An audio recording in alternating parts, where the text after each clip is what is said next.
Now, from deep in the heart of Texas, LifeTalk. Here's your host, Mark Crutcher. Welcome to LifeTalk for June 2007. I'm Mark Crutcher, here again with the usual suspects, Cherie Johnson, Troy Newman, and Johnny Hunter. We've got a lot of good stuff for you this month, but like always, the first order of business is LifeTalk News with Alan Ackles. You're up, Alan. All right, thank you, Mark. In Illinois, Joe Scheidler, National Director of Pro-Life Action League, organized a picket at a fundraiser for Mercy Homes for Boys and Girls after the group invited pro-abortion presidential candidate Hillary Clinton to speak.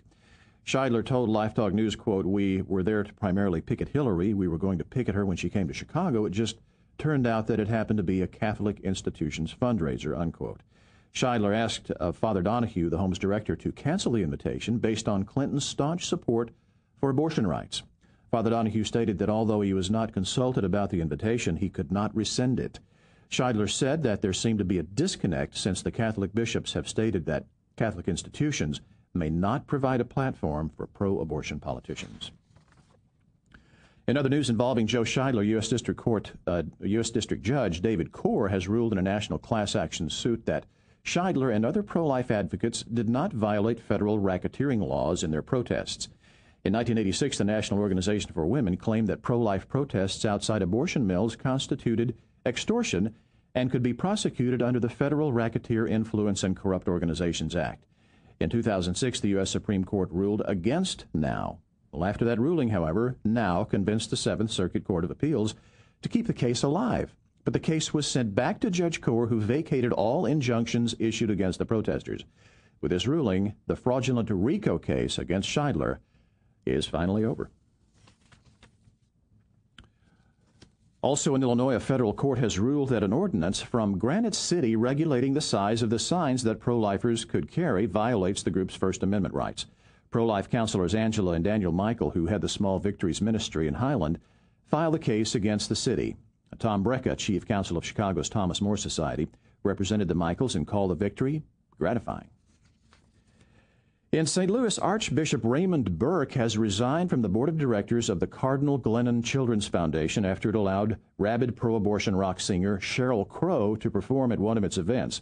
Burke said that despite the fact that the foundation is a Catholic organization, its leaders refused his request that they not allow Crow to sing at the event. Well, Burke said that allowing such a person to perform would give the impression that the Catholic Church is inconsistent in its pro-life teaching. Well, in the growing trend of pro-choice violence, Texas pro-lifers were assaulted while peacefully holding pro-life signs. The group was standing with their signs when a black SUV stopped and sprayed them with ink from large water guns. John Pashada, co-director of Pro-Life Waco, told LifeTalk News that they took the attack very seriously and that it was clearly premeditated. Waco police spokesman Steve Anderson told LifeTalk News that 23-year-old Hunter Thompson and 22-year-old Amanda Duran have been arrested and charged with a Class A criminal mischief. Officer Anderson pointed out that the two suspects could face a fine of $4,000 and up to 1 year in jail. In Missouri, St. Louis, pro-choicer Damon Gatson offered his roommate, Paul Peterson, $200 to terminate his girlfriend's pregnancy because he didn't want another child. In the criminal complaint filed in Hennepin County, police said that Peterson admitted going to the woman's home, confronting her, and then pushing her. The victim says she was 6 months pregnant with Gatson's baby when Peterson punched her in the stomach 2 or 3 times, causing her to go into labor. The unborn child, Destiny Jaden Gatson, was born 1 pound 9 ounces but died 9 days later in the hospital. In a press conference about the incident, police said that Gatson's motives were to extricate himself from the responsibility of fatherhood. Gatson and Peterson were charged with second-degree murder in the baby's death. Each was also charged with first-degree felony assault on the victim. Well, in Alabama, the Center for Choice, an abortion mill in Mobile, has closed. A local paper stated that the clinic's registered agent, Patricia Mitchell, was previously arrested and convicted of reckless endangerment after she brandished a handgun at pro-life demonstrators. The clinic was said to have grossed over $81,000 in blood money annually since it opened in 1994. The Reverend Robert Reed of Victory Baptist Church, who organized many of the pickets at the mill, called the closure another victory for pro-lifers. He told LifeTalk News that his group will now turn their attention to the one remaining death camp in Mobile, a Planned Parenthood facility. And finally, for many years, Amnesty International has assured the public that they are neutral on the abortion issue. However, recent information has unearthed a buried policy supporting abortion rights. In the members-only section of their website, the organization states that they support abortion in, quote, particular circumstances, unquote. While the public is still told that Amnesty takes no position on abortion, behind the scenes, Amnesty calls for the removal of all criminal penalties against those that seek or provide abortions and calls on states to ensure access to abortion services based on rape, incest, or anything else that might affect the woman's health. Well, I'm Alan Eccles for LifeTalk News. For daily updates, you can log on to ProLifeAmerica.com. There you go, Mark. It's back to you. Thanks, Alan. Well, here we are at the pro-life mothership, trying to get everything going here. Fellas, three of my favorite fellas in the world, by the way. Oh, read. Well, she's laying it on thick. This one she is. I don't know what you're wanting, but you're not getting it. A raise. We had some really interesting things that we talked about last month that were going to happen, and now they've happened, and we've got the people on the line here that made them happen.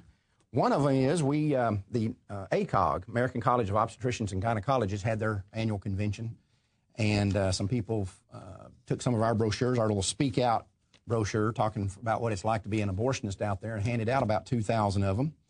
And the guy who led that effort was Dan Holman from Keokuk, Iowa, and Dan's joining us. Hello, Dan.